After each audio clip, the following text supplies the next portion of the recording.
Hey guys, welcome back, welcome to my YouTube channel. ಇವತ್ತು ನಾನಿದ್ದೀನಿ ಬೆಂಗಳೂರಲ್ಲಿರುವಂತಹ ಟಿಪ್ಪು ಸುಲ್ತಾನ್ ಅವರ ಸಮರ್ ಪ್ಯಾಲೇಸಲ್ಲಿ. ಸೊ ಬೇಸಿಗೆ ವಿಶ್ರಾಂತಿ ಗೃಹ ಅಂತಲೂ ಕರೀತಾರೆ ಇದನ್ನು. ಇದು ಬೆಂಗಳೂರಿನ ಬೆಂಗಳೂರು ಕೋಟೆಯ ಪಕ್ಕದಲ್ಲೇ ಇರುವಂಥ ಇನ್ನೊಂದು ಸುಂದರವಾದಂತಹ ಪ್ಲೇಸು. ಬನ್ನಿ, ಇಲ್ಲೇನೇನು ವಿಶೇಷತೆ ಇದೆ ಅದ್ರ ಬಗ್ಗೆ ಹೆಚ್ಚಿನ ಮಾಹಿತಿನ ಕೊಡ್ತೀನಿ. ಅದಕ್ಕೂ ಮೊದಲು ನೀವೇನಾದರೂ ನನ್ನ ಯೂಟ್ಯೂಬ್ ಚಾನಲ್ನ ಮೊದಲು ನೋಡ್ತಾ ಇದ್ದರೆ kindly go ahead and subscribe, watch, like and also you turn bell icon to get all the future notification. ಈ ಅದ್ಭುತವಾದಂತಹ ಟಿಪ್ಪು ಸುಲ್ತಾನ್ ಸಮರ್ ಪ್ಯಾಲೇಸ್ ಇರೋದು ಬೆಂಗಳೂರಿನ ಕಲಾಸಿಪಾಳ್ಯದಲ್ಲಿ. KR market. ನೀವು ಮೆಟ್ರೋದಲ್ಲಿ ಬರ್ತೀರಾ ಅಂತಂದರೆ ಟವರ್ಡ್ಸ್ ಮೆಜೆಸ್ಟಿಕ್ಕಿಂದ ಬಂದರೆ ಇಲ್ಲಿ KR ಮಾರ್ಕೆಟಲ್ಲಿ ಇಳಿದ್ರೆ ನಿಮಗೆ ರೈಟ್ ಸೈಡಲ್ಲಿ ಹೋದರೆ ಬೆಂಗಳೂರು ಪೋರ್ಟ್ ಸಿಗುತ್ತೆ. ಹಾಗೆ ಲೆಫ್ಟ್ ಸೈಡ್ ಬಂದರೆ ಅಲ್ಲಿ ಟಿಪ್ಪು ಸುಲ್ತಾನ್ ಸಮರ್ ಪ್ಯಾಲೇಸ್ ನೋಡೋದಕ್ಕೆ ಸಿಗುತ್ತೆ. ಇದು ತುಂಬಾ ಸುಂದರವಾಗಿದೆ. ಇನ್ನು ಇತಿಹಾಸದ ಬಗ್ಗೆ ಹೇಳೋದಾದರೆ ಸುಮಾರು 1781ರಲ್ಲಿ ಇದರ ಅಡಿಪಾಯವನ್ನು ಹಾಕ್ತಾರೆ. ಇನ್ನು 10 ವರ್ಷಗಳ ಅವಧಿಯಲ್ಲಿ ಟಿಪ್ಪು ಸುಲ್ತಾನ್ ಅವರಿರುವಾಗ 1791ರಲ್ಲಿ ಇದರ ಕನ್ಸ್ಟ್ರಕ್ಷನ್ನ ಮುಗಿಸ್ತಾರೆ. ನೋಡೋದಕ್ಕೆ ಅದ್ಭುತವಾಗಿದೆ. ಆಮೇಲೆ ಇದು ಇಂಡೋ ಮುಸ್ಲಿಂ ವಾಸ್ತುಶೈಲಿಯಲ್ಲಿ ಕಟ್ಟಿರುವಂತಹ ಒಂದು ಅದ್ಭುತವಾದಂತಹ ಆರ್ಕಿಟೆಕ್ಚರ್ ಇದು. ಇನ್ನು ವಿಶೇಷತೆ ಏನಂತಂದರೆ ಇದು ಕಲ್ಲನ್ನು ಬಳಸಿ ಕಟ್ಟಿರೋದಲ್ಲ, ಇದು ಮಣ್ಣಿನಲ್ಲಿ ಕಟ್ಟಿರುವಂಥದ್ದು. ಮಣ್ಣು ಹಾಗೆ ಮರದ ವಸ್ತುಗಳನ್ನು ಯೂಸ್ ಮಾಡಿ ಕಟ್ಟಿರುವಂಥ ಅದ್ಭುತವಾದಂತಹ ಅರಮನೆ. ಇನ್ನು ಟಿಪ್ಪು ಸುಲ್ತಾನ್ ಅವರು ಇಲ್ಲಿ ಜಾಸ್ತಿ ಸಮ್ಮರ್ ಟೈಮಲ್ಲಿ ಬಂದು ವಿಶ್ರಾಂತಿಯನ್ನು ಪಡೀತಾ ಇದ್ದಂತಹ ಒಂದು ಕೋಟೆ ಇದು. ಅದಕ್ಕೆ ಇದನ್ನು ಟಿಪ್ಪು ಸುಲ್ತಾನ್ ಅವರ ಬೇಸಿಗೆ ವಿಶ್ರಾಂತಿ ತಾಣ ಅಥವಾ ಸಮರ್ ಪ್ಯಾಲೇಸ್ ಅಂತ ಕರೆಯೋದು. ಇನ್ನು ನೀವು ಒಳಗಡೆ ಎಂಟರ್ ಆಗ್ತೀರಾ ಅಂತಂದರೆ ಒಂದು 20 ರೂಪೀಸು ಎಂಟ್ರೆನ್ಸ್ ಫೀಸ್ ಕೂಡ ಇದೆ ಇಂಡಿಯನ್ ಸಿಟಿಜನ್ಗೆ. ಆಮೇಲೆ ಫಾರಿನರ್ಸ್ಗಾದರೆ ಆಲ್ಮೋಸ್ಟ್ 2.50 USD ಚಾರ್ಜ್ ಮಾಡ್ತಾರೆ. ಸೊ ಇಂಡಿಯನ್ ಕರೆನ್ಸಿಲಿ ಕನ್ವರ್ಟ್ ಮಾಡಿದ್ರೆ ಆಲ್ಮೋಸ್ಟ್ ಒಂದು 200 ರೂಪೀಸು ಫಾರಿನರ್ಸ್ಗೆ ಚಾರ್ಜ್ ಮಾಡ್ತಾರೆ. ಇನ್ನು ಒಳಗಡೆ ಅದ್ಭುತವಾದಂಥ ವಿಚಾರಗಳಿದೆ. ಎಸ್ಪೆಷಲಿ ಟಿಪ್ಪು ಸುಲ್ತಾನ್ ಅವರು ಯೂಸ್ ಮಾಡ್ತಿರುವಂತಹ ಖಡ್ಗ ಇರಬಹುದು, ಅವರು ಯೂಸ್ ಮಾಡ್ತಿರುವಂತಹ ಕೆಲವು ವಸ್ತುಗಳನ್ನು ಇಲ್ಲಿ ಇಟ್ಟಿದ್ದಾರೆ. ಆದರೆ ಪಾವಿತ್ರ್ಯತೆಯನ್ನು ಉಳಿಸುವ ದೃಷ್ಟಿಯಿಂದ ಯಾವುದೇ ರೀತಿ ಐತಿಹಾಸಿಕ ವಸ್ತುಗಳಿಗೆ ತೊಂದರೆ ಆಗಬಾರ್ದು ಅಂತ ಅಂದ್ಬಿಟ್ಟು ಇಲ್ಲಿ ಗೋಡೆಯನ್ನು ಮುಟ್ಟೋದಾಗಲಿ ಅಥವಾ ಒಳಭಾಗದಲ್ಲಿ ಫೋಟೋಗ್ರಫಿ ಮಾಡೋದಾಗಲಿ ವಿಡಿಯೋಗ್ರಫಿ ಮಾಡೋದಾಗಲಿ ನಿಷೇಧ ಮಾಡಲಾಗಿದೆ. ಇನ್ನು ಇದು ಆಲ್ಮೋಸ್ಟು ಒಂದು ಫ್ಲೋರ್ 2 ಫ್ಲೋರ್ಗಳಿರುವಂತಹ ಒಂದು ಸುಂದರವಾದಂತಹ ಅರಮನೆ. ಕೆಳಭಾಗದಲ್ಲಿ ಈ ಥರ ಅಚ್ಚುಕಟ್ಟಾಗಿ ಕಂಬಗಳನ್ನು ನಿಲ್ಲಿಸ್ಬಿಟ್ಟು ಅದರ ಮೇಲ್ಗಡೆ ಕಮಾನು ರೀತಿಯಲ್ಲಿ ಇಂಡೋ ಮುಸ್ಲಿಂ ಶೈಲಿಯಲ್ಲಿ ಕಟ್ಟಿರುವಂತಹ ಒಂದು ಆರ್ಕಿಟೆಕ್ಚರ್ ಶೈಲಿ ಇದು.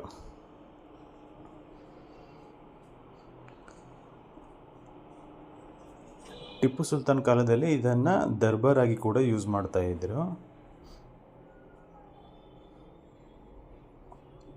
ನೀವೇನಾದರೂ ಬೆಂಗಳೂರಲ್ಲಿ ಇದ್ದೀರಾ ಅಂತ ಅಂದರೆ this is one of the must visit place.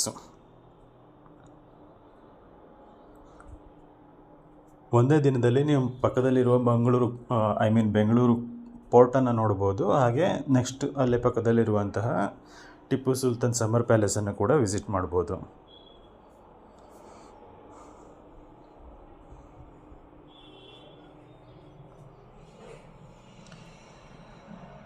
ಅದ್ಭುತ ಏನಂದರೆ ಇದು ಕಲ್ಲಿನಿಂದ ಕಟ್ಟದೇ ಇರುವುದು. ಇಲ್ಲಿಗೆ ಇವತ್ತಿಗೆ ನಾವು ಲೆಕ್ಕ ಹಾಕಿ ನೋಡೋದಾದರೆ ಆಲ್ಮೋಸ್ಟ್ ಒಂದು 200-220 ವರ್ಷಗಳನ್ನು ಕಳೆದಿದೆ ಈ ಕೋಟೆ. ಆದ್ರೂ ಅಷ್ಟೇ ಭದ್ರವಾಗಿದೆ.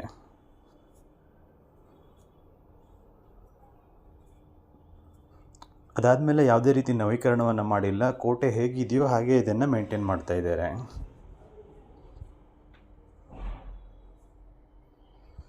ಇನ್ನು ನೀವು ಮೇಲ್ಭಾಗ ಹೋದರೆ ತುಂಬ ಸೂಕ್ಷ್ಮವಾಗಿ ರಚನೆ ಮಾಡಿರುವಂಥ ಅದ್ಭುತ ಕಲಾಕೃತಿಗಳನ್ನು ನೋಡ್ಬೋದು. ಇಲ್ಲಿ ಗೋಡೆಗಳನ್ನು ಕೂಡ ಅಷ್ಟೇ ಚೆನ್ನಾಗಿ ಶೃಂಗಾರ ಮಾಡಿದ್ದಾರೆ. ಇನ್ನು ಎಲ್ಲ ಕಡೆ ಇರೋದು ಮರ ಮಾತ್ರ. ಇಲ್ಲಿ ಮಣ್ಣು ಮತ್ತು ಮರವನ್ನು ಬಳಸಿ ಕಟ್ಟಿರುವಂತಹದ್ದು.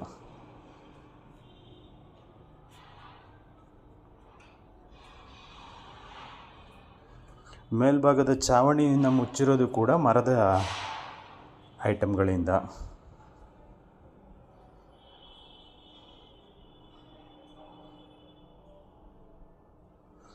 ಒಂದು ಅದ್ಭುತವಾದಂಥ ವಿಚಾರ ಇದು. ನಮ್ಮ ಇತಿಹಾಸವನ್ನು ಮರುಕಳಿಸುವುದಕ್ಕೆ ಇದೊಂದು ಸುಂದರವಾದಂತಹ ಪ್ಲೇಸು.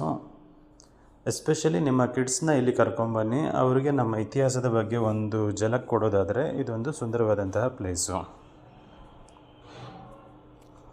ಇನ್ನು ಟಿಪ್ಪು ಸುಲ್ತಾನರ ಆಳ್ವಿಕೆಯ ನಂತರ ಇದನ್ನು ಬ್ರಿಟಿಷರು ಕೂಡ ಸ್ವಲ್ಪ ಟೈಮ್ ಯೂಸ್ ಮಾಡ್ತಾಯಿದ್ರು. ಈ ಪ್ಲೇಸನ್ನು ಅವರ ಆಡಳಿತ ಕಚೇರಿಯಾಗಿ ಕೂಡ ಇದನ್ನು ಯೂಸ್ ಮಾಡ್ತಾಯಿದ್ರು.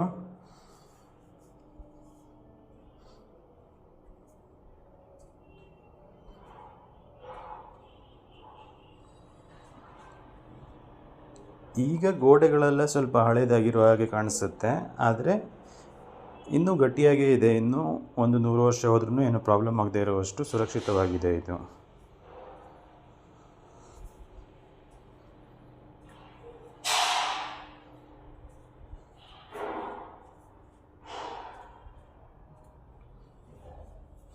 ಇನ್ನು ಎದುರು ಭಾಗದಲ್ಲಿ ಚಿಕ್ಕದಾದಂಥ ಒಂದು ಗಾರ್ಡನ್ ಕೂಡ ಇದೆ. ಅದನ್ನು ಚೆನ್ನಾಗಿ ವೆಲ್ ಮೇಂಟೈನ್ ಮಾಡಿದ್ದಾರೆ ಎದುರು ಭಾಗದಲ್ಲಿ. ಆಮೇಲೆ ಲೆಫ್ಟ್ ಸೈಡಲ್ಲಿ ಕೂಡ ಚಿಕ್ಕದಾದಂಥ ಗಾರ್ಡನ್ ಕೂಡ ಇದೆ. ನೀವು ಒನ್ ಡೇ ಪಿಕ್ನಿಕ್ ಥರ ಬಂದು ಟೈಮ್ ಸ್ಪೆಂಡ್ ಮಾಡ್ತೀರಂತಂದರೆ ಇದೊಂದು ಅದ್ಭುತವಾದಂತಹ ಜಾಗ. ಸುಮಾರು 200-250 ವರ್ಷಗಳು ಕಳೆದರೂ ಕೂಡ ಇದರ ಝಲಕ್ ಹೀಗೆ ಇದೆ. ಸೊ ಪ್ರಾರಂಭದ ದಿನಗಳಲ್ಲಿ ಇದು ಇನ್ನೂ ತುಂಬ ಸುಂದರವಾಗಿರ್ಬೋದು ಅನ್ನೋದಕ್ಕೆ ಇದೊಂದು ಅದ್ಭುತವಾದಂತಹ ಉದಾಹರಣೆ.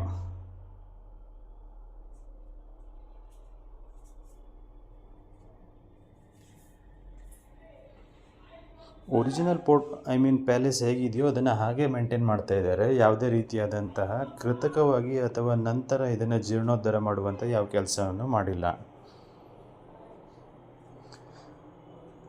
ನೀವು ಬೆಂಗಳೂರು ಪೋರ್ಟು, ಬೆಂಗಳೂರು ಪ್ಯಾಲೇಸ್ನೆಲ್ಲ ನೋಡಿದಾಗ ಅದು ಹೇಗಿದೆಯೋ ಇದು ಕೂಡ ಅದೇ ರೀತಿ ಒರಿಜಿನಲ್ ಆಗಿ ಹಾಗೇ ಇರೋದು. ಮತ್ತೆ ಜೀರ್ಣೋದ್ಧಾರ ಮಾಡಿರುವಂತಹ ಯಾವುದೇ ರೀತಿ ಕುರುಹುಗಳು ಇಲ್ಲಿಲ್ಲ.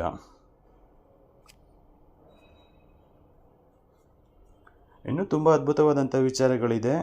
ಇದನ್ನು ನೀವು ಒಂದೊಂದಾಗಿ ನೋಡಿದ್ರೆ ಇದ್ರ ಬಗ್ಗೆ ಹೆಚ್ಚಿನ ಆಸಕ್ತಿನ ವಹಿಸಿ ನೀವು ನೋಡಿದ್ರೆ ಅರ್ಥ ಮಾಡ್ಕೊಳ್ಳೋದಕ್ಕೆ ಸಾಧ್ಯ. ಇದು ಮೇಲ್ಭಾಗದ ಚಾವಣಿಯಲ್ಲಿರುವಂತಹ ದರ್ಬಾರ್ ಹಾಲ್. ಇದು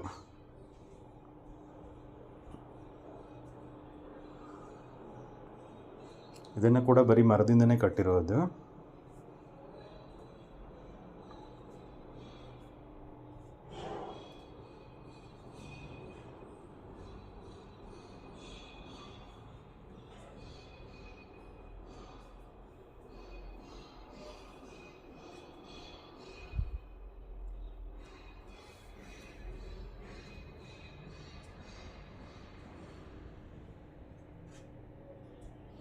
ಹೋಪ್ ಈ ವಿಡಿಯೋ ನಿಮಗೆ ಇಷ್ಟ ಆಗಿದೆ ಅಂತ ಅಂದ್ಕೊತೀನಿ. ಸೊ ನೀವೇನಾದರೂ ಫಸ್ಟ್ ಟೈಮ್ ಈ ಯೂಟ್ಯೂಬ್ ಚಾನಲನ್ನು ನೋಡ್ತಾ ಇದ್ದರೆ kindly go ahead and subscribe, watch, like and also hit on bell icon to get all the future notification. ಅದೇ ರೀತಿ ಯಾರ್ಯಾರು ನಿಮ್ಮ ಫ್ರೆಂಡ್ಸು ಬೆಂಗಳೂರಲ್ಲಿ ಈ ಪ್ಲೇಸನ್ನು ವಿಸಿಟ್ ಮಾಡಬೇಕಂತ ಇರ್ತಾರೋ ಅವರಿಗೆ ಶೇರ್ ಮಾಡಿ. Thank you for watching this video.